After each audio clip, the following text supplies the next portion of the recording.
So this is the first video in a series of many videos, and this one's going to be a little bit longer than the rest.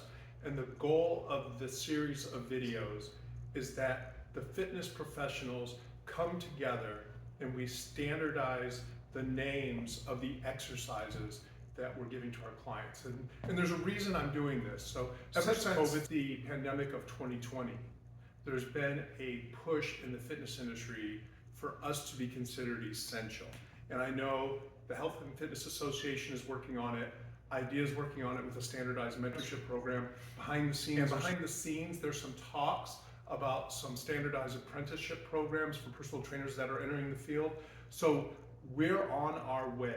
But one of the things that I think we all need to do is standardize our nomenclature of the exercises, what we call exercises. When you look at the industries that were considered essential during the pandemic, the allied health and medicine professions, they are pretty standardized.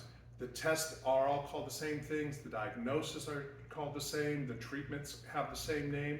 One doctor is not confused by the terms that another doctor might use to diagnose or treat a patient.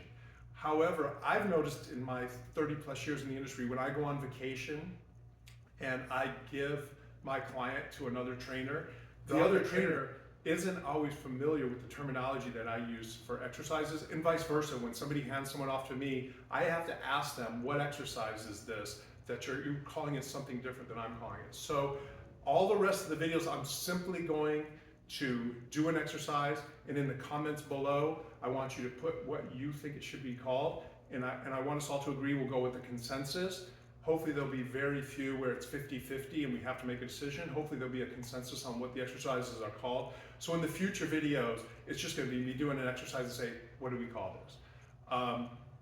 In this one, I'm going to do two exercises just to give you a little bit of a hint where I'm going with this.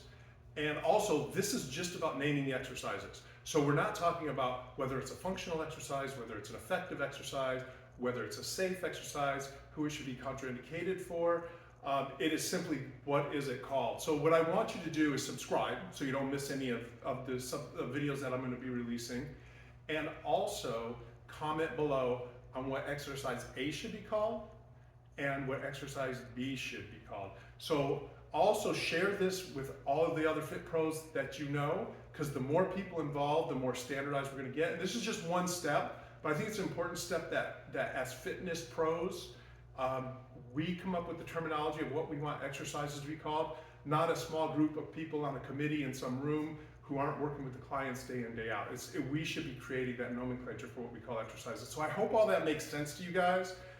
So let's get going. This is the first video. There's going to be probably hundreds of them, maybe 1,000 of them, because there's so many exercises. I won't include exercises where I don't think there's any controversy. And what I mean by that is, I've never heard anyone call a snatch anything other than a snatch. So anything like that where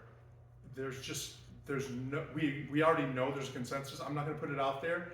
So I'm gonna get started. 2 exercises on this one. All the rest of them will just be one exercise. So in the comments below, let me know what exercise A is, exercise B. Again, doesn't mean it's a good exercise, an effective exercise, could be unsafe for certain people. We can go down that path later. This is just getting their nomenclature straightened out within the fitness industry. So here's the first one, and I'm gonna turn sideways so you can get a good view of it. So this is exercise A, okay? And so you get an idea where I'm going with it. This is exercise B.